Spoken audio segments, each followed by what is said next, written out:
eBay Motors and Fox Racing welcome you to episode 66 of the Lowdown Show. I'm Neil Graham.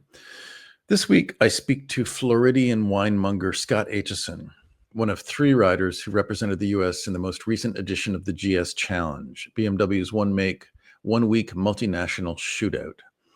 Scott joined me back in episode 22 before he went to Namibia, and now he's back to give us the skinny on how it went down. But before we take the leap, a word from those who make the Lowdown possible. Picture this, you're halfway through a DIY motorcycle fix, tools scattered everywhere, and boom, you realize you're missing a part.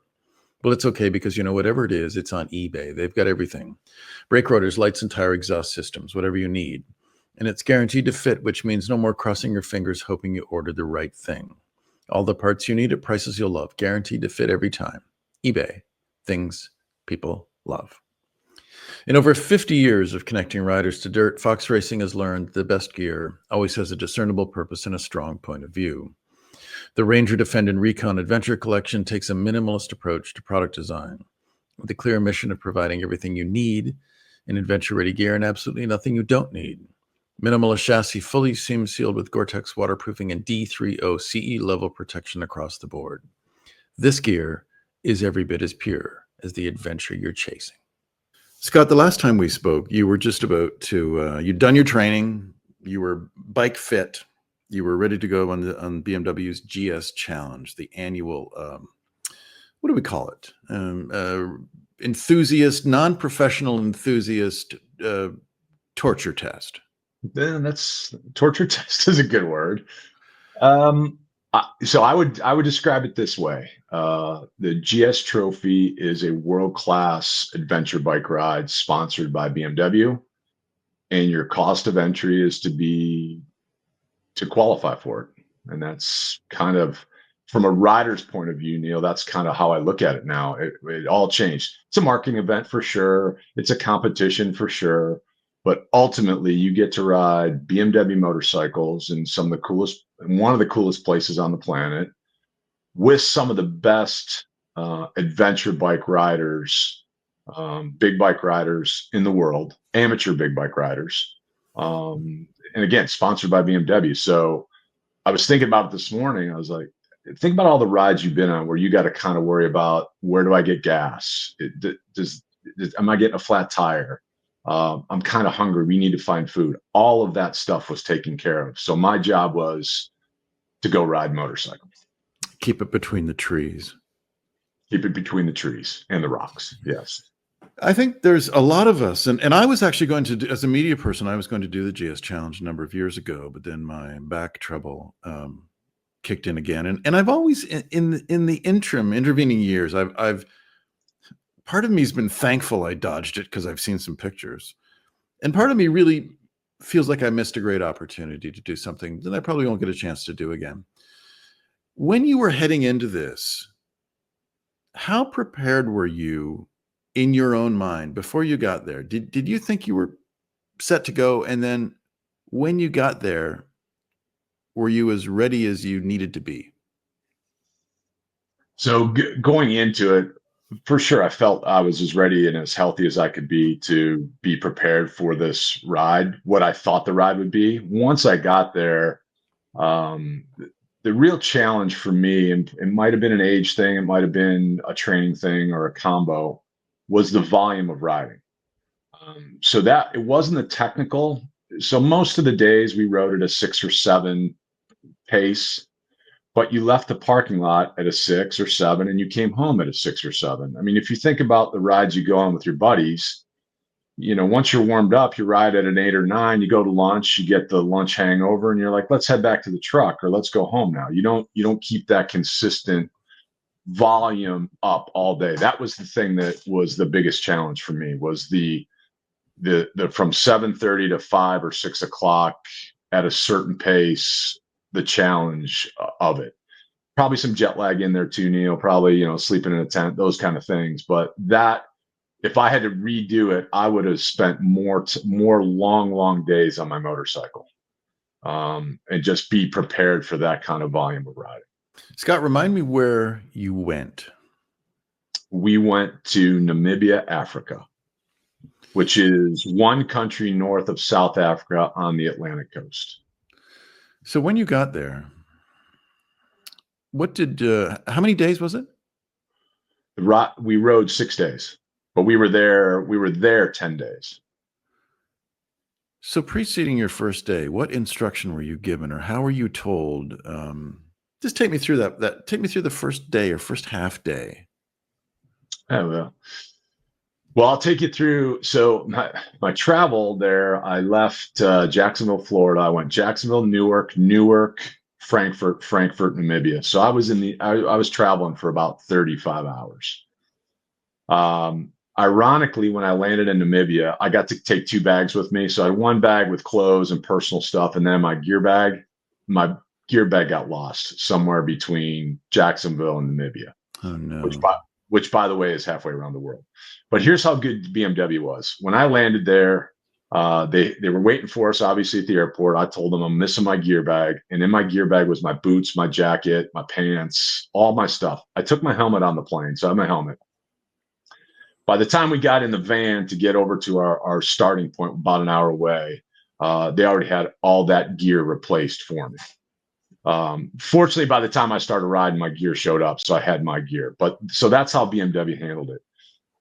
Day one, we get there around noon. The rest of the day, we could go to the pool, chill out. We had to do some normal stuff, medical stuff, make sure all our paperwork signed, make sure we have all our gear, set our tents up, all that kind of stuff. So it's just kind of an admin day. The next full day was all media stuff, pictures, safety, just kind of getting us ready for the first day of riding. So that would have been Saturday. And then Sunday was our first full day of riding. Take me through that first day. So you snickered. So fanfare for sure, right? So you got everybody from BMW corporate there, Germany. You got all the media people there. Brand new 1300. I think my 1300 had 0.6 miles on it when I got it. So the way that the whole event works is each day you're paired with another country to ride. So our first day we were with Team China. And you have a marshal. The marshal is BMW trained. These guys are world-class adventure riders. And when the Germans say, if your starting time is 7:45, they call it clutch out at 7:45, not kickstands up. So at 7:45, you're rolling out of the paddock to go. So first day we're with Team China. So it's the 3 of us, me, Billy, and Kirk. Our media guy, which I think Ryan Adams. Great. Yes, I do. Yep, with motorcycle.com. Yeah. Yeah, by the way, amazing rider. So back up a little bit. So all the media people had the option to either ride the course with us or they could go in the truck. They came a couple days early because BMW vetted out who could ride and who couldn't. And this will become apparent here in a second. So first day we're with Team China. A lot of adrenaline, a lot of fanfare. We go about 5 miles and we do our first event, our first challenge. And the challenge was just a little course. We had to ride over some logs, do some sharp turns, ring a bell, and you're done. But to start, Neil, you had to roll your motorcycle back into basically a place where you would back a pickup truck in to load. So like a loading dock.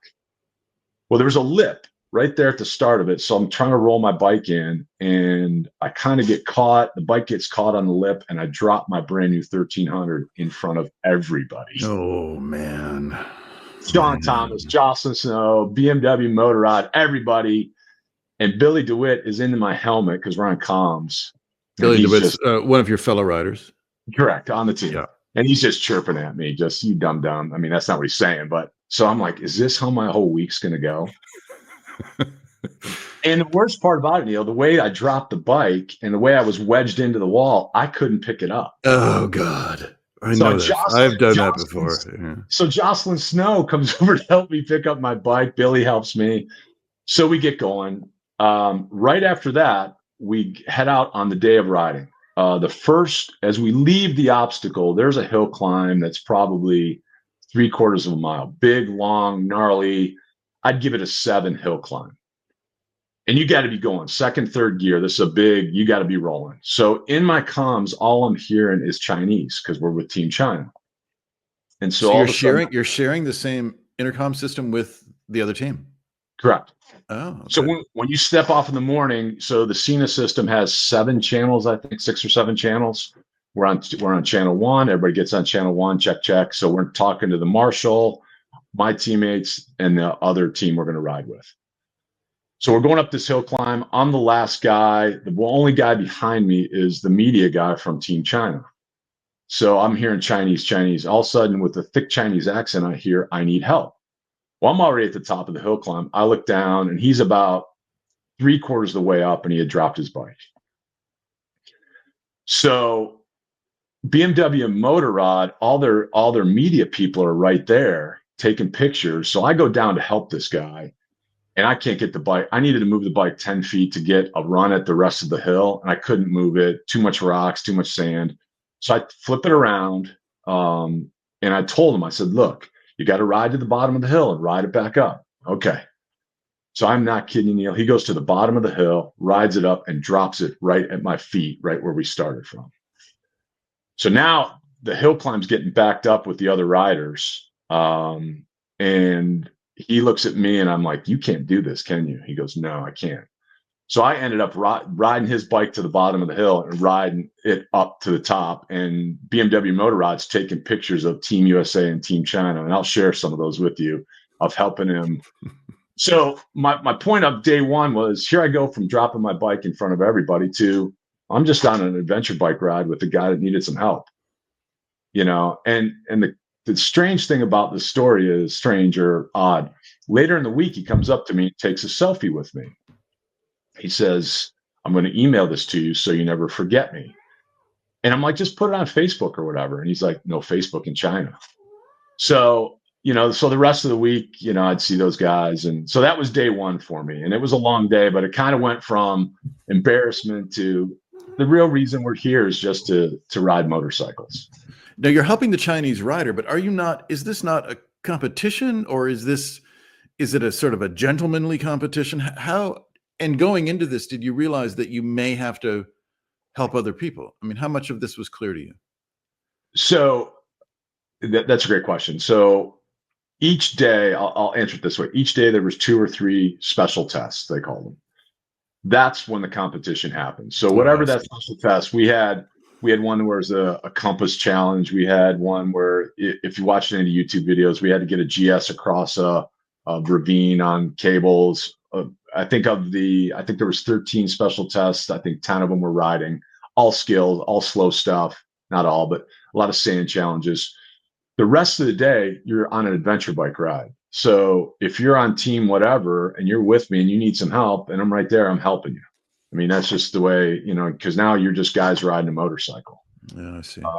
So that's, and the media guy, he was in over his head for sure. That was his last day of riding, because the marshals then step in and say, "You're going to get hurt," or, "We just can't be riding this slow to keep your pace. So you got to." This is the Chinese media guy. Correct. Right. So yeah, so the riding during the day is just, you're just riding. You're riding in Africa, and then you might ride 3 or 4 hours, and there'll be a lot of technical stuff, and then they're going to stop and, "Okay, here's your next challenge," and it might take 3 minutes, and then you get back on the bike and go to the next one. So was it you mentioned that the long hours, which is something that you would change if you were ever going to do it again, you'd train to suit the exact conditions that you were riding in. Was it just that that you said, maybe a 6 or 7 out of 10, not incredibly taxing, but you still have to have your wits about you, between the special stages? Did it just wear you down so that when you got to the special stages, you may not have been at your best? Would you put it that way? Yeah, so it depended on the day, really. So day 3 was the hardest day because it was the most sand. So the sand there, Neil, was no joke. It was like number 9 bird shot. It hadn't rained in 2 years. Oh boy. And so the third day they took us through this riverbed, and it was 50 kilometers, so 30 miles of sand. And when I say 30 miles of sand, from the minute your front wheel went in to your wheel went out, it was 30 miles of sand. I mean, it was relentless. The only positive is, unlike the United States, where if they ever let us ride in a riverbed, you probably could only ride, this much of we could ride the whole 500, 700, 800 meters wide of the riverbed. Right. And once you got going in the sand, now this was third and fourth gear, you needed to be riding your bike in. You needed to be up and really moving on that bike, because otherwise You had to get up on plane, essentially, didn't you?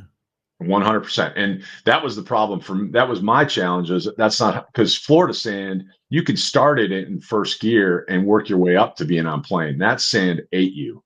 You were on your skid plate before you knew it, and you're stuck. And it was probably so that day, not only was it taxing that way, but then you go to your special challenge. So it was one of the hardest days. For me, it was the sand wasn't the special challenge. No, the sand was the transfer. Wow.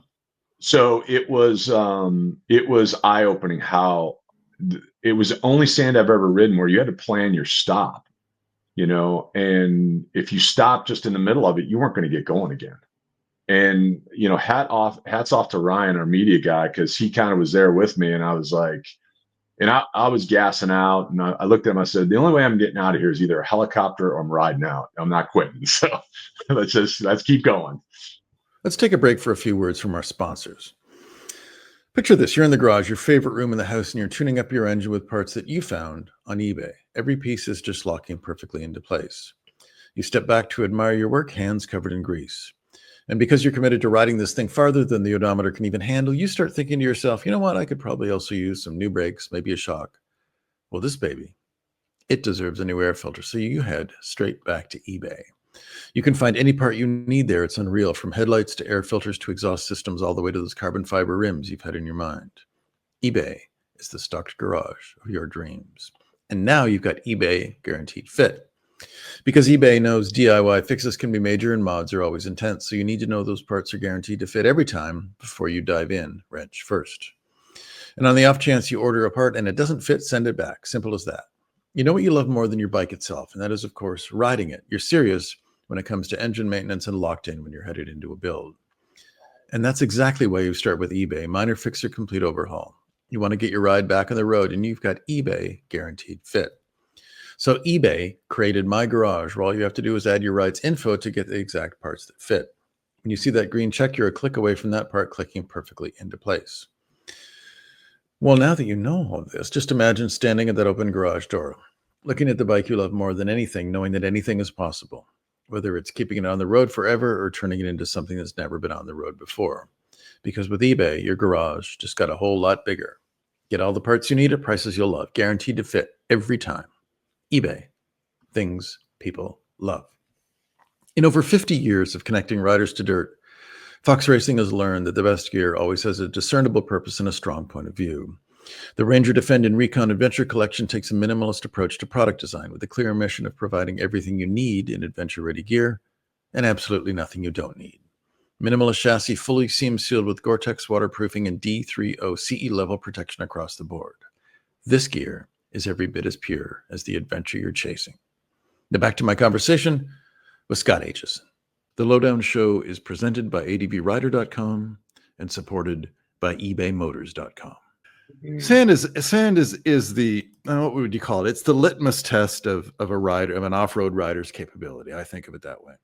And sand, in my experience riding sand, it's as much psychological as it is physical. 100%. And I'm curious to know your thoughts on it, because you've ridden a lot more of it. You've ridden 30 miles of it. I don't know if I've done a total 30 miles of sand. But if you so much, it's almost like sand knows what you're thinking of. In my experience, if you so much as hesitate, even just mentally hesitate, you're done. You're done. And so once you get going in it, I mean, how was it? How were you dealing with the sand issue? Well, I knew. Well, first of all, I had Billy, my teammate, talking to me in my helmet, and Billy's Billy's South African, so he's got a certain way of talking, but he kind of coached me. He's like, "You got to go, man. We got to. You're better than this. Let's get going." And it was, and I'm not kidding you, you're on a 1300 in third and fourth gear. So you're 40, 50 miles an hour through the sand. But once you got up and get going, those bikes were amazing. I mean, that's how and you had all the room in the world. You weren't riding through trees or anything. So it actually was really, really fun. It was from 0 to 20 miles an hour that was torture. Right. So once you got the bike going and you're up and you're standing and the bike is just doing its thing, it was amazing. And, So and when you're in sand, you don't really change direction. You suggest a direction just by the drop of a shoulder, don't you? I mean, it's very subtle. it's you now steer 100% with your feet. I mean, that's all there is to it. You just wait whatever peg you want to wait.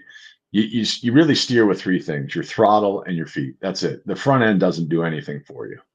You don't really need brakes because once you roll off the gas, that sand's going to eat up all your momentum. And you're going to slow down anyhow. So, but you asked me. I think it's a mindset. Once you get going, and we were very fortunate that day we had a really good marshal.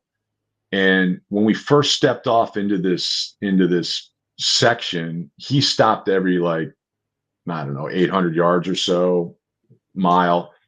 And he would say, hey, Neil, when you're doing this, move your feet this way, or try an extra gear. And he was coaching us. So we had this guy that, and they were riding 900s. All the marshals rode 900s, but really world-class rider helping you out, coaching you up. So that helped too. So you make it through the sand, and then Scott, take us through some of the special tests and maybe ones that stand out. And if you have any harrowing tales to share along the way, please do throw them in. So the one harrowing, it's not harrowing. One of the funny stories was, I forget what day. Oh, it was day 3, because this is the first one we did before we hit the sand. We actually, it was a compass challenge. So it was an off the bike challenge. And it was an old school compass, 118 degrees for 42 paces, 77 degrees for 52 paces, whatever. And unfortunately that day, one of Kirk Graydon, the other guy in the team, he had a medical issue that he couldn't ride. So we couldn't score points that day. Other long story. But anyways, we ended up winning the compass challenge. And people are asking, like, how did you know how to do this, Scott? I said, well, I was alive before there was GPSs. So this is the way you did stuff. You got like Team UK, they're looking at the compass and they're just, it was funny. So that was one of them. None of them were harrowing. Most of them were 2 or 3 minutes. They were technical. They all had to do with sand. The first day, the second challenge was a big sand challenge. And I had not understood how hard Namibia sand was going to be yet. So me and Billy literally took a nap underneath a tree because we got this. So they call us up, Team USA, you're up. I got stuck in the sand trying to get to the starting line. That's how bad. And the course was very simple, Neil. It was probably 400 yards, 90-degree turn, 300 yards, 90-degree turn. The total might have been 800 yards, and then you're done. And these are timed as well? They're timed, yeah. And you're also max time. So if you hit the max, you time out. So I roll in there. I'm like, I got this. This is no problem. I buried the bike probably 100 yards into it, and I timed out. Billy passes me. He buries the bike about 200 yards in. He times out. And right then, both Billy and I were like, okay, this is a different animal that we're dealing with here. I mean, go ahead. I'm sorry. Now, how did you respond to this? I mean, were you, was it demoralizing?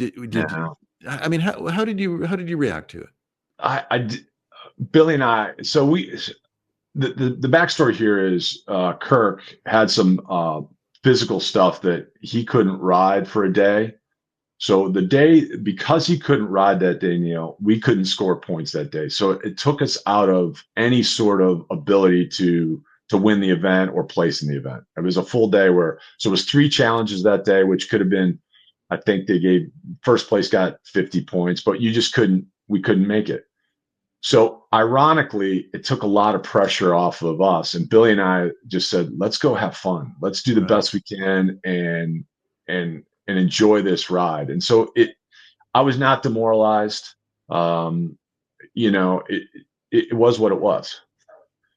So to me, I never thought twice about, how good or bad we did. There's every honestly, because we got to ride with China, Latin America, Mexico, South Korea, and UK and Germany were the teams we were paired with each separate day. And really, our riding level, my skill set, I felt like I was above that. I was one of the better riders there. So I never felt like I was the anchor man or I was holding anybody back. So that was kind of nice. So if you, if you, consider yourself one of the better riders there and you struggled in some of this stuff, I'm guessing there was a lot of sideways BMW 1300s. There was, and it could have been anybody at any point. Yeah. I say anybody. So Team Germany won the event. Their average age was 26 years old. Well, that's not right just off the bat. No, it's not right off the bat. But these kids, here's the way I describe it. If you went through a technical section, they didn't put their feet down. I probably put my foot down 4 times. That was the difference. And they're smoother and quicker. So I saw some people struggle. I saw some people. Sand was a challenge, and it could have been at any point. Just like any ride you've been on, this section's easy for you. The next section, you're fumbling. You're trying to get your stuff done. You can't make it happen. So as you worked your way through the various challenges, now is it each day you're riding with a different team? Is that how that works? Yeah. So like I said, so day 1 was China, day 2 Latin America, day 3 Mexico, day 4 South Korea, day 5 Germany, and day 6 Team UK. Now, what's the vibe like between the teams? Is there a sort of a convivial atmosphere of we're all in this together, or did it feel like competition? Yeah. How did it feel? Well, so the first thing is, the language barrier kind of dictates a lot, right? So Team UK, we're having a great time because we're talking and we can understand what they're saying on comms, and we're talking trash to each other. Good riders, fun guys. So that's one thing. The interesting thing. So the interesting story I have was so Team South Korea, good riders, but we don't understand their language. So at the end of the day, they come to us and they say, okay, we're going to have dinner with you guys. We're going to meet you guys for dinner. And me and Billy are like, okay, whatever. So they come find us. They take us to dinner. We're sitting at dinner and all we're doing is talking on our phones through the translator. Right. So they find out that I was the oldest competitor there. And I'm like, so all of a sudden one of the guys leaves and he goes and gets my dinner for me because it's an honor for him to bring me food because I'm the oldest guy there. So two of the guys were Korean Marines. Well, they found out I was a Marine, so now we got this bond, and we're finding it all out through this. We're not, we're talking about kids all through the translator. And at the end of the day, so one of the guys, every time I saw him the rest of the week, one of the guys that was a Korean Marine, he'd just salute me, and I'm like, hey, good to see you. Well, the other guy, every time he saw me, he'd go, "Oh, Grandpa," and I'm like, "Come on, man," So those are the kind of bonds and the kind of things, the stories that happen. You're with all day. I'm riding with these guys for 8 or 10 hours. I don't understand a word they're saying, but that dinner, and then the rest of the week, we're seeing each other, and you start to build this camaraderie with each other. We're with. The day we rode with Team Germany, that was a big media day for BMW because Team Germany's there. And so we did a lot of media shoot stuff around that. But good kids, they spoke English, obviously. So it was and it was our longest day of riding with them. So spent a lot of time with them, and just watching them ride was amazing. The stuff they could do on a GS was crazy. Now that you've had this experience, and when you joined me in the podcast a while ago, prior to going to the GS Challenge, um, you had a pretty extensive training regimen. You were disciplined about it, Yeah. being ex-Marine that you are. And how would you do it differently? Now we talked briefly about just more saddle time and longer days. But are there any specific skills that even somebody might be listening who might fancy trying to do the GS Challenge at some point in their career, riding career? What would you have done differently leading up Um, to it? the only thing I would have done different, I mean, I think I would have tried to find sand that was more like Namibian sand. Florida sand was not that kind of sand. If logistically, if I could have pulled that off. The only other thing I would have done, I would have tried. We got to go to the training center, the BMW Performance Center, 3 times as a team. Um, if I could, again, logistically, Neil, if we could have put the team together and done like an aggressive BDR kind of ride, because that's kind of what the trophy is. Go do one of the more aggressive ones, where it's out west, long days, sleep in a tent, have some special challenges through the day. That to me, that would be the simple, easy formula for the trophy. To try to And we did, emulate it as closely as possible. yeah, give yourself a long day, sleep in a tent at night, because that's where we slept. We slept in tents every night. Um, again, logistically, it would be pretty difficult to do, where you didn't have to worry about it. You got chase vehicles and all that stuff you would have. But that's how I would have handled it. That would be the only thing I would have done different. I think I was prepared. I think I was more prepared than I thought I was, skills wise. I felt like I held my own, no problem. There was never any stuff that I was completely like I'm in over my head. And there was some technical stuff that was pretty gnarly. Take me through some of that. Take me through some of the details of some of the specifics, if you don't mind. I mean, like some of the sections we rode and how Yes, technical. yeah, some of the technical stuff. What it I involved. mean, well, the sand was the big one. I mean, and you could be just riding along through the desert, and all of a sudden, here's a dried out riverbed for I don't know 500 meters, 1,000 meters, and you're at a 10 to try to get through this thing, and then you're through it. Now you ride it. You're riding at 5 or 6, and then get to another one. And when I say sand, I mean the sand was I can't even explain it. I mean it was an equalizer.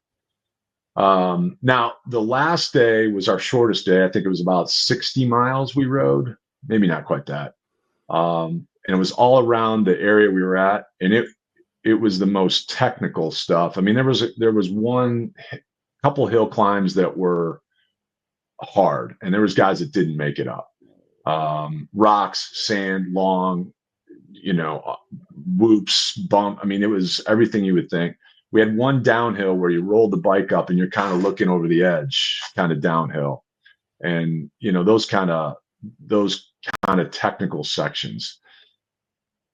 But so you learn your bike too, right? So the 1300, as far as, and this isn't a plug for it, but it is. The technology on it, a lot of times I rode with traction control on because it was that good.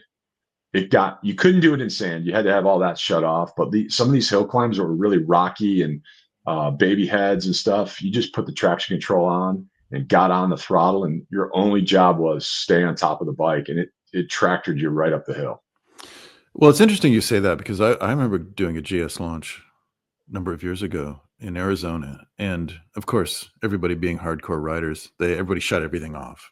And I thought, well, I'm going to take a different approach. So I left all the TC on, Yeah. and by the middle of the day, I was passing truthfully much better riders because I think they were just so fatigued, and I was now I wasn't the most elegant looking because I'd come into a corner and the ABS would be blah, blah, blah, blah, blah, blah. Right. It wasn't. And they kind of looked at me later like I'd somehow cheated. Maybe I had, but just I think we have to somehow challenge that notion that you just go shut everything off when the conditions get challenging, don't we? Yeah, I mean, and that's where our the marshals came in very handy. there was times they're like, this is your traction control, right? Your throttle hand is your traction control. Yours, just get on a motorcycle and ride. Other times they'd be like, hey, listen, you might want to just try to have traction control turned on for this section. It's going to help you. Right. So once you understood, and when it's a long, gnarly hill climb or sand, any sand period, you're in Enduro Pro, everything's shut off, and you're just you're on the pipe, you're on the throttle. The other thing they taught us was clutches. You don't ride the clutch on that bike, especially in that sand, because you could smoke a clutch probably in a day. Get that clutch, get the clutch out, get on the throttle, and get going. And that's the only way, really. And shift assist. If you can shift through the gears at that point. You don't even need the clutch at all, and just Yeah. boom, you're in third gear. You're doing 40 miles an hour, and fourth gear, 40, 50 miles an hour, and you're just gliding along the top of the sand. Now, you are a GS owner yourself, correct? Yes. What model and year do you have? 22 1250 Adventure. So how does the 13, because you sort of briefly alluded to that, how does the 13 stack up against it? I haven't ridden it, so does it feel like a totally different bike? Yeah, it's a smaller, nimbler, much easier bike to ride than the 1250 Adventure. Suspension's better, even from the 3 years difference, Neil, the suspension's better, the technology's better, the brakes are better, the power is better. Everything about the bike is a little more refined. Not that my 1250 is a Model T, but you can see the difference in what they've done with that 1300. So And really, go ahead. no, and we got the bikes, like I said, we had 12.6 miles on it or whatever, and they being BMW, never did any maintenance to the bikes. They didn't change air filters. They checked air every day. That was it. Those bikes were tortured from day one because you couldn't ride them break-in mode. You had to be going. And I didn't see any bikes. There was maybe a tiny handful of flat tires. But that's the other thing. Every time we stopped, like for food or water, there was the mechanics were there. And I think they could have rebuilt a 1300 from the ground up with everything they had there. Yeah, no doubt. So anytime I had a check engine light come on my bike day 2. The mechanic came up. He goes, "You'll be fine. Just keep riding." We had no mechanical failures on those bikes. They rode great, even though those conditions are horrible. I mean, the sand and the dust and everything are horrible, but those bikes, and we rode the tires they gave us were the Metzler Karoo 4s, and they did great. And there was plenty of times I'm like, I don't know how I just got through that without getting a flat tire, but they were great tires. So as the competition started to wind down, you're midway through your 6 days. How are you holding up? How are you and your teammates sort of holding up with the riggers? I'm guessing you slept well at night. I slept okay. I mean, jet lag was a big, it was tough for me, but I towards the end I was sleeping okay at night. But the other thing too, they were long days. So some nights we would roll in at 5, 6 o'clock. So our only responsibility was we had to set our tents up. So you set your tent up, you get everything all put away, you go take your shower. And at that point, BMW, now you got a meal, you can grab yourself a beer or whatever your drink of choice is. They have a big meal for us. And then they recap the day. And then they gave us a teaser of what day the next day was going to be. And then they told you who you're going to ride with and who your marshal was. And we would spend 10 or 15 minutes with them. And then next thing you know, it's 10, 11, 12 o'clock at night. Go to bed, and some mornings, most mornings were 5:30, 6 o'clock wake up, get all your gear packed, put them on the truck, and go grab a quick bite, and away you go. The Lowdown Show is presented by advrider.com and supported by ebaymotors.com. Now that you've had some time to think about it, you've been back for a while. It's a number of months ago. I mean, how do you view the experience in retrospect, and what would you say to anyone thinking of trying to do something like this, whether it's the GS Challenge or just a ride of this nature? It's I mean, I don't want to say it's a trip of a lifetime because hopefully I got some more lifetime left. But at this point, it was an experience. It is an experience of a lifetime. I don't think it's, hopefully, it's not the experience, but just to go push yourself and go see a different part of the world, and again, the non-competition stuff, getting to ride with people from all over the world that have the same passion you do is super unique.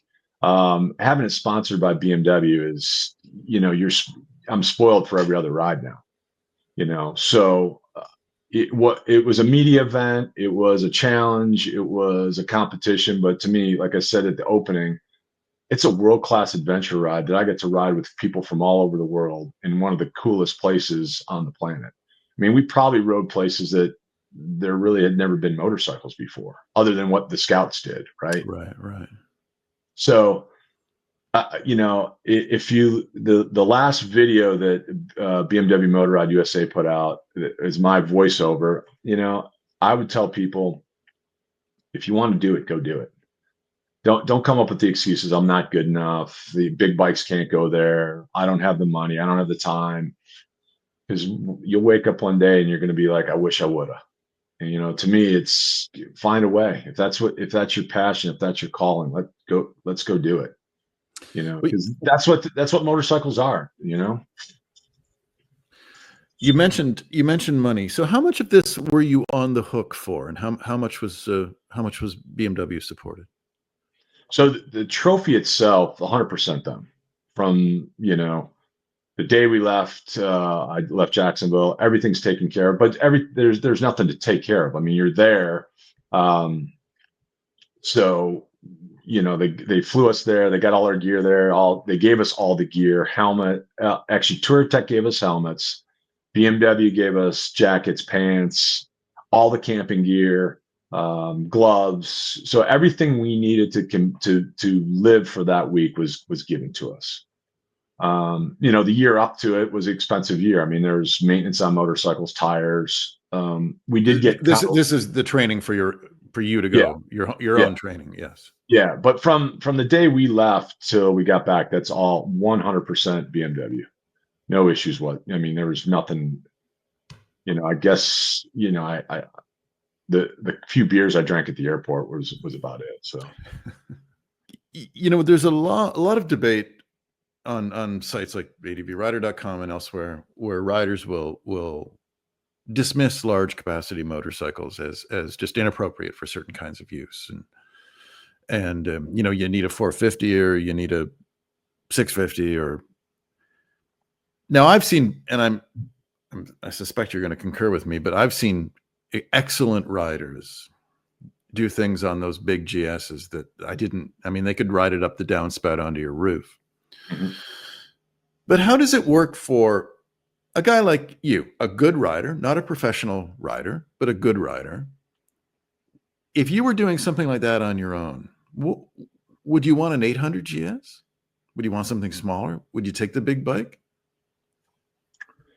I mean, so it's funny. I had a buddy of mine ask me that question when I got back. Now that you've done this, Scott, what bike would you really do it on? And I said, I would really do it on a 1300. Really? I mean, now you're quite tall. You're quite tall. Yeah, I'm 6'3", but I kind of look at it this way, Neil. When you're riding the bike, it doesn't matter. Get up. I mean, look at Jocelyn Snow. She's 5'0" nothing. She can ride a motorcycle. Your feet are off to me, if your feet are on the ground and you're riding a GS, you're not riding the GS. You're going to get tired. The bike can't, the bike doesn't want to be ridden that way. It's just not, there's foot pegs on it for a reason. Now, some would argue there's seats on it for a reason and you shouldn't be sitting down, but that's a whole different issue. That's a different issue. I mean, I guess it's like this. Do you want to if you're going to go kill an elk, do you want to do it with a rifle or a bow? If you're going to do it with a bow, you're going to have to train different. It's the same tool. It'll get the job done, but it's going to be harder to do. It's going to be more challenging. It's going to be all those things. That's what the big bikes are. So when I saw all these people saying all this stuff, that's the wrong bike. You shouldn't be, that's stupid. You guys are this, you guys are that. I just decided this is the bike I'm going to ride. And you put the time in and you spend the thousands of hours on it and you get very proficient on it. And they're amazing. yeah, it's not fun to pick up a 1300. I'd rather be picking up a two-stroke 250, but you're not. To Because just I get would over it and challenge. move on. Yeah. Yeah, I mean, if whatever tool you decide to use, use that tool. You can chop down. All the analogies are out there. You want to chop down a tree with an axe or a chainsaw. I mean, it's all the same stuff. It's just how do you want to approach that problem? And I think that when so a lot of the days too, we were on these open roads they're all. I mean, we rode 900 miles. I'm going to say 850 were off road. Now that's more just because Namibia doesn't have paved roads, but some of them were just big. Imagine big fire roads, 6 lanes wide. Yeah. That GS is pretty comfy when you're just cruising along at 60, 70, 80 miles an hour. Yeah. The wind's not killing you. It's not buzzing you. Your feet aren't asleep, all that stuff that a small bike's going to do to you. Well, now that you've done the GS challenge, you've returned home a changed man. How do you see your motorcycling career going from here? Has this emboldened you to try something new, or how do you think about it? So, yes. So I've kind of shifted gears. My GS is going to be more my BDR bike, my more long distance riding, off road bike. I'd like to there's some other stuff I'd like to do, but some of those rides are going to involve a smaller bike in my future, maybe like a KTM 500 or whatever those bikes are. So it's kind of shifted gears that way. Honestly, there was a bit of a hangover for me, because you get back from this, you're like, what's next? Professionally, I took a new role with a new company. It's much more time consuming, very, very good role, but it's kind of cut into my riding time, which is fine. So to answer your question, I'm looking to use the GS more traditional. I want to keep my skill set where it'll never, I don't think I can keep it where it was when I was getting ready to go to Africa. It's just too many hours in the day, Yeah. but it's amazing. I'll go out and ride and maybe I hadn't been on the bike in a week or two and it comes back fast. I mean, that muscle memory is there. Sand or go do parking lot work. It's all right there still. So just as a sort of to wrap things up, just as a sort of a training regimen, just take us through briefly how you trained, and then maybe you could comment on some of the things you did and how applicable they were to what you faced.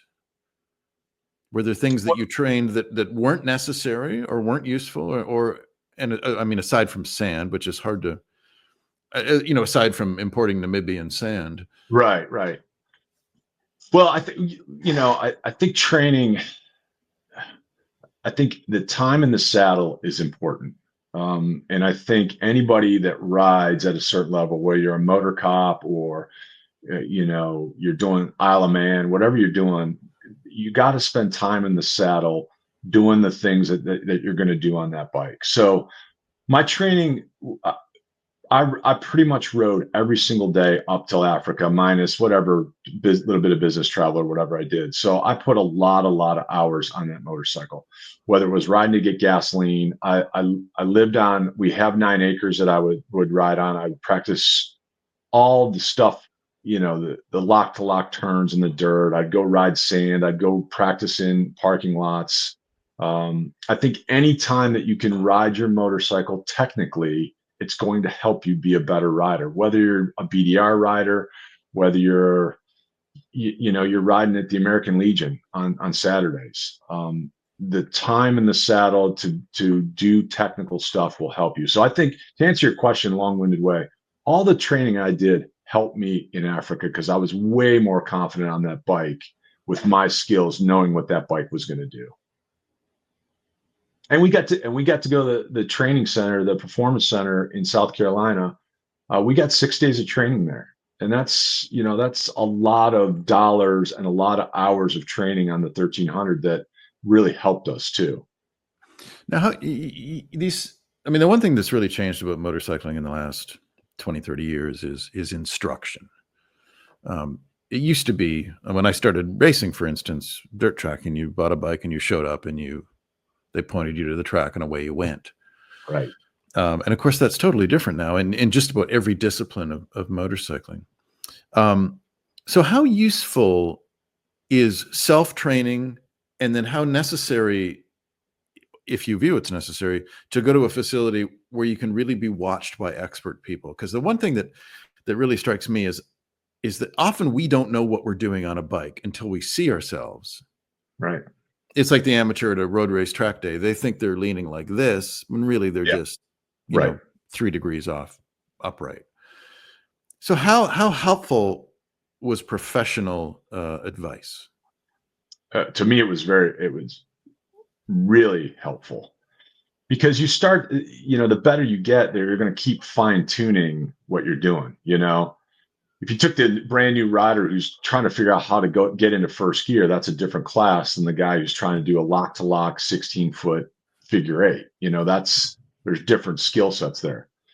But to me, for anybody that can take a class, whether it's, I think the most underestimated skill you can have is the street skills, that what I call the motor cop stuff, because you're learning clutch, friction zone, braking, balancing, all the stuff that can go into other facets of riding. So, long-winded way, I think if you can afford it, take a training class. I mean, you hear the guy that's played golf for 30 years all the time takes a class, and the instructor's like, we got to start over with you. I think you can get some really bad habits on a motorcycle too. You think you're good and you're not. And I know that sounds pompous, but you know what I'm saying? Just because you survive doesn't mean you're good.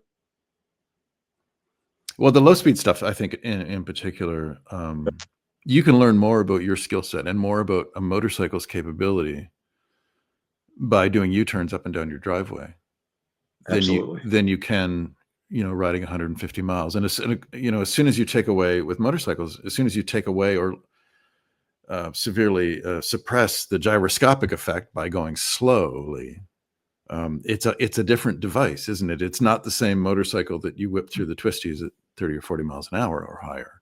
It's almost like a different device. And I suspect an equivalent would be flying. That that a plane at stall speed is a very different animal than one, at Mach 1. Yeah, I mean, and to me, from 99% of the riders, I'm guessing it's easier to go find a church parking lot or a school parking lot and go practice on your way home from getting gas than it is, let's go find 20 miles of sand to ride in. Right.